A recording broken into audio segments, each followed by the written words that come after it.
Hello friend, welcome to my new topic. इसमें हम आपको एक अलग टॉपिक बताएंगे जो है मोल प्रभाज यानी मोल फ्रैक्शन क्या होता है। तो मोल फ्रैक्शन को समझने के लिए हमें विलेय और विलायक को समझना होगा कि विलेय क्या होता है और विलायक क्या होता है। तो उससे रिलेटेड सबसे पहले हम उससे कुछ रिलेटेड क्वेश्चन को समझते हैं। जैसे यहाँ पर दिया गया है एक सॉल्यूशन।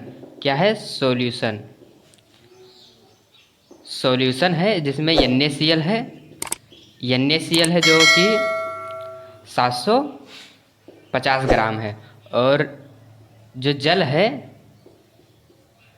H2O, यहाँ पर हम H2O कर देते हैं H2O, और यहाँ पर हम NaCl कर देते हैं NaCl। ये है 350 ग्राम। तो यानी कि ये 750 ग्राम है और ये 350 ग्राम है। तो ये हमारा हो जाएगा विलेय, जो कम मात्रा में होता है। यानी कि जो जिस विलायक में जिस पदार्थ में घुले हुए पदार्थ को हम विलेय कहते हैं। और ये हमारा हो जाएगा विलायक। विलायक यानी कि सॉल्यूशन में दो घटक हैं। एक घटक विलेय है, विलायक है, और दूसरा घटक विलेय है। यानी सबसे पहला घटक कौन है? विलेय। और दूसरा घटक, पहला घटक विलायक है, दूसरा घटक विलेय है। तो यहाँ पर दो टॉपिक समझ गए कि विलेय में कितने घटक होते हैं। दो घटक होते हैं, विलेय और विलायक। तो अब हम मोल प्रभाज को यानी मोल फ्रैक्शन को समझेंगे। मोल फ्रैक्शन क्या होता है?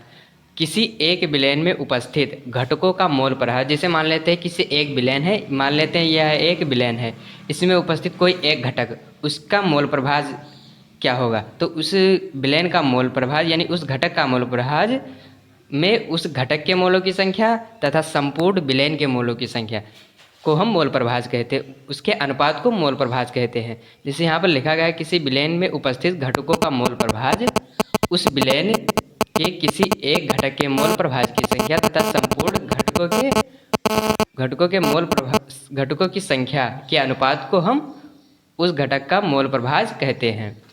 घटकों के मोलों की संख्या को, अनुपात को उस घटक का मोल प्रभाज कहते हैं। जैसे मान लेते हैं विलेय का मोल प्रभाज, विलेय का मोल प्रभाज, और मोल प्रभाज को हम काई द्वारा व्यक्त करते हैं।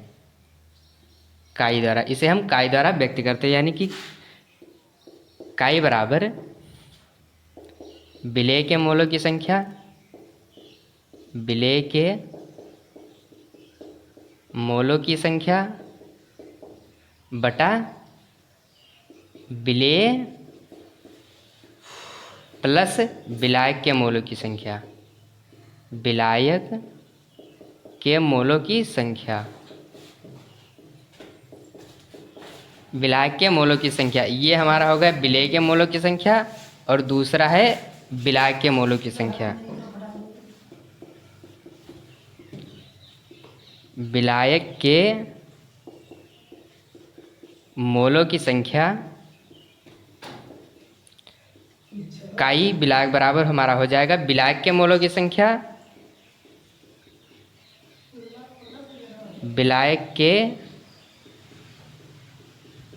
मोलों की संख्या बटे विलेय के मोलों की संख्या प्लस विलायक के मोलों की संख्या।